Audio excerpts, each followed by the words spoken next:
क्या आप जानते हैं, वो बोतल जो आपने फेंकी थी, वो 500 साल तक यूं ही पड़ी रह सकती है।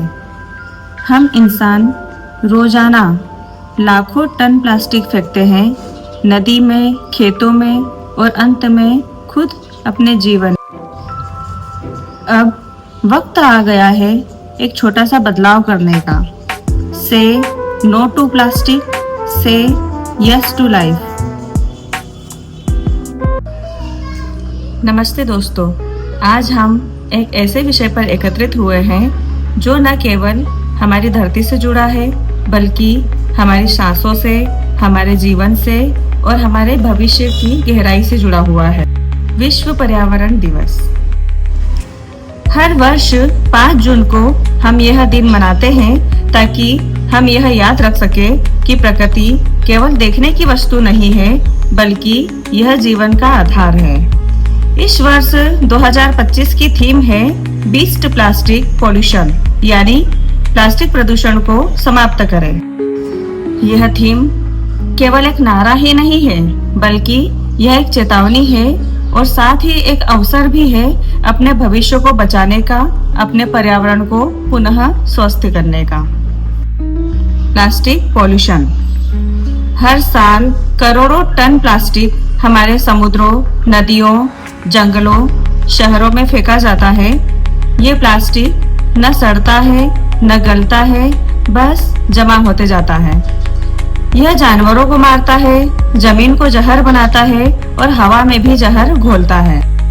प्लास्टिक का उपयोग एग्रीकल्चर क्षेत्र में भी किया जाता है, जिसे हम प्लास्टिक कल्चर के नाम से जानते हैं। प्लास्टिक कल्चर एक ऐसा शब्द है जो कृषि के क्षेत्र में प्लास्टिक के विभिन्न उपयोगों को दर्शाता है, जैसे प्लास्टिक मल्च का उपयोग करना, ग्रीन हाउस कवरिंग करना, ड्रिप इरिगेशन पाइप्स का यूज करना या फिर पॉली हाउस में फसलों को उगाना इत्यादि। एग्रीकल्चर में प्लास्टिक का बढ़ता हुआ उपयोग की कई वजह है, जैसे कि फसल की उत्पादकता बढ़ाना। प्लास्टिक मल्चिंग मिट्टी की नमी बनाए रखती है और खरपतवारों को रोकती है। इससे पैदावार में 20 से 60% तक वृद्धि हो सकती है। दूसरा, पानी की बचत। ड्रिप इरिगेशन सिस्टम में प्लास्टिक पाइप का उपयोग होता है, जिससे पानी की 40 से 70% बचत होती है। तीसरा, green house poly house system. Plastic sheet से कवर खेतों में तापमान को नियंत्रित किया जाता है, जिससे मौसम से स्वतंत्र खेती संभव होती है। चौथी वजह यह है कि बीज व उर्वरक की पैकेजिंग। सस्ते और टिकाऊ प्लास्टिक पैकेजिंग से किसानों को भंडारण और वितरण में सुविधा होती है।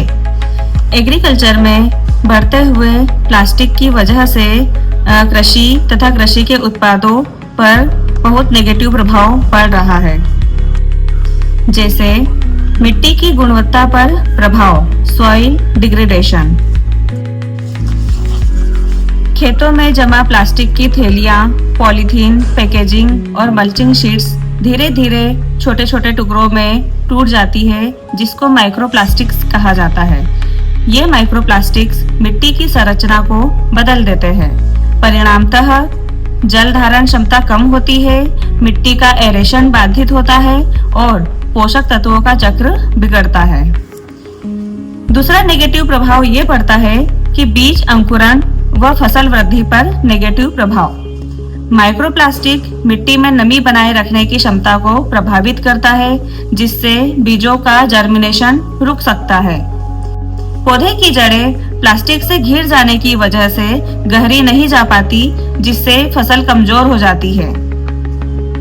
मिट्टी में रहने वाले जीवों पर असर। केचुए, बैक्टीरिया, फफूंद जो मिट्टी को उपजाऊ बनाते हैं, प्लास्टिक की उपस्थिति से मर जाते हैं या फिर निष्क्रिय हो सकते हैं। इससे मिट्टी की उर्वरता, सॉइल फर्टिलिटी घट जाती है। सिंचाई प्रणाली पर असर। खेतों में बिखरे प्लास्टिक पाइप नालियों और ड्रिप सिस्टम को चौक कर देता है।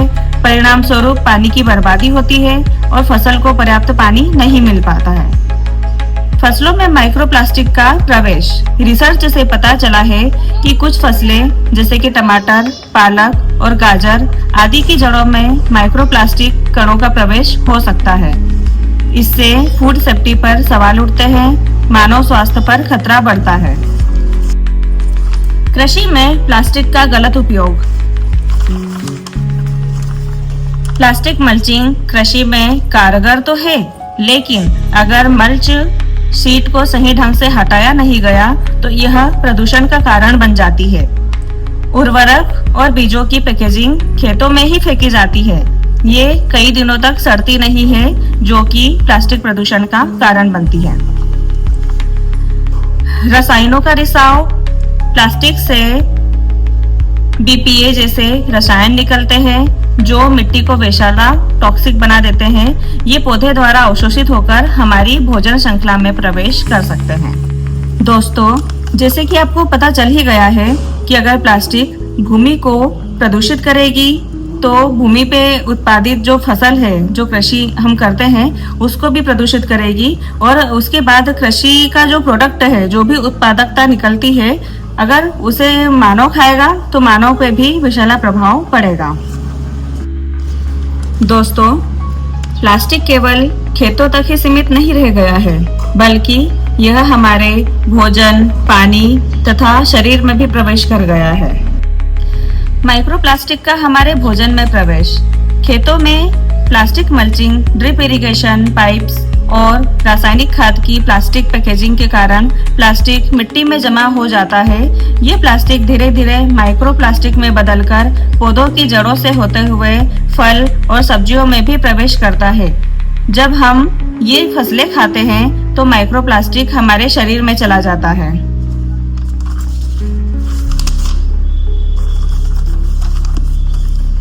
उदाहरण के लिए शोध में पाया गया है कि पालक, गाजर, टमाटर और चावल जैसे खाद्य पदार्थों में माइक्रोप्लास्टिक के अंश मिले हैं। प्लास्टिक से निकलने वाले टॉक्सिन्स।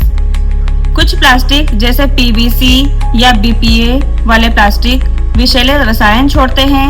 ये रसायन मिट्टी और जल स्रोतों में घुलकर फसलों में अवशोषित हो जाते हैं, जिसका प्रभाव हार्मोनल असंतुलन, प्रजनन क्षमता में कमी, पेट, आंत, यकृत और किडनी को नुकसान, कुछ मामलों में कैंसर तक का खतरा होता है।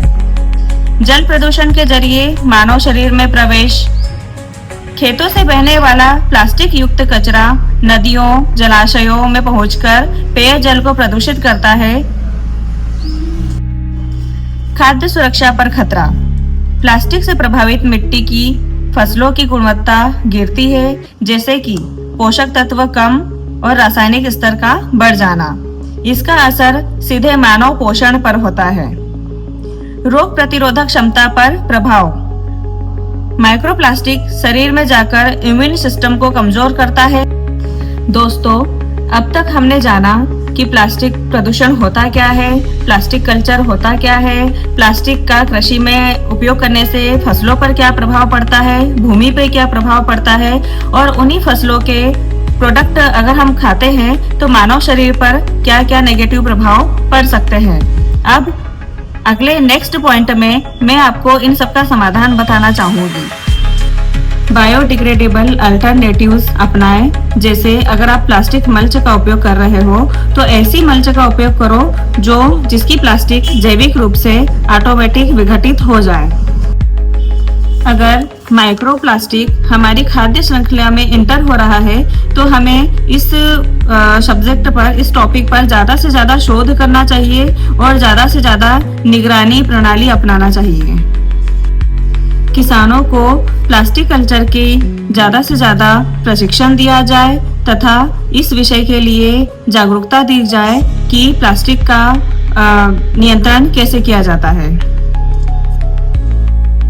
तथा सरकारी स्तर पर प्लास्टिक प्रबंधन प्रणाली लागू होना चाहिए। जब इसका उपयोग पूरी तरीके से संतुलित, जागरूक और नियंत्रित तरीके से किया जाएगा तो यह हरित क्रांति 2.0 में योगदान दे सकता है।